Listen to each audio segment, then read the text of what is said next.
5 seconds.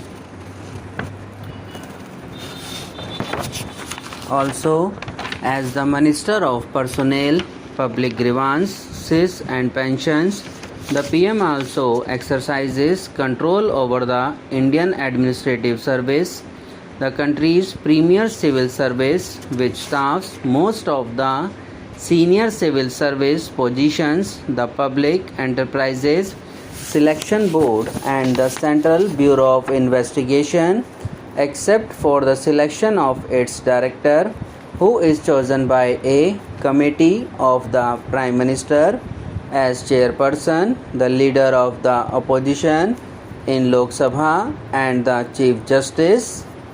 Unlike most other countries, the Prime Minister does not have much influence over the selection of judges, that is done by a collegium of judges consisting of the Chief Justice of India for senior most judges of the Supreme Court of India and the Chief Justice or the senior most judge of the concerned state High Court.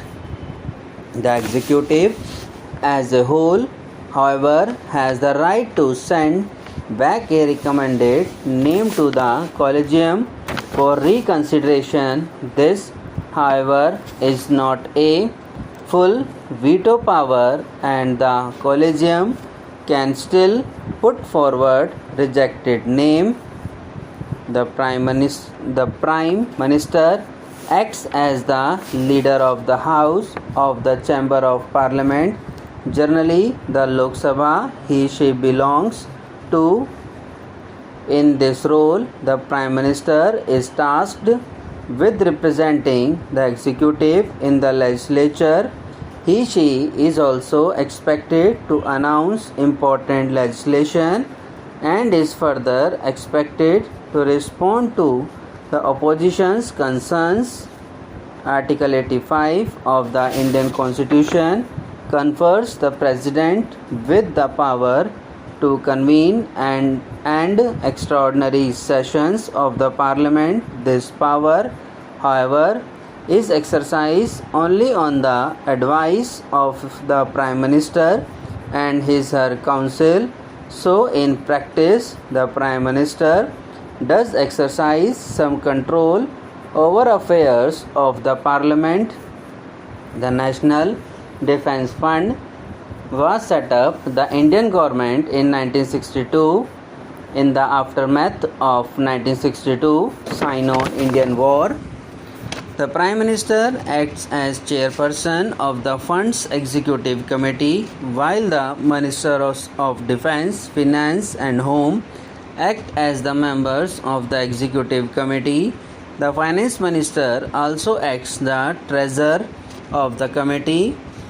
The Secretary of the Fund's Executive Committee is a joint secretary in the Prime Minister's office dealing with the subject of NDF. The fund, according to its website, is entirely dependent on voluntary contributions from the public and does not get any budgetary support. Donations to the fund are 100% tax deductible under Section 80G of the Income Tax Act 1961. The Prime Minister's National Relief Fund was set up by the Prime Minister of India, Jawaharlal Nehru, in 1948 to assist displaced people from Pakistan. The fund now is primarily used to assist the families of those who are killed during natural disasters such as earthquakes, cyclones and flood, and secondarily to reimburse medical expenses of people with chronic and deadly diseases. Donations to the PMNRF are 100% tax deductible under Section 80G of the Income Tax Act 1961. The post of the Deputy Prime Minister of India is not technically a constitutional post, nor is there any mention of it in an act of the Parliament. Subscribe now and press the bell icon. Never miss an update.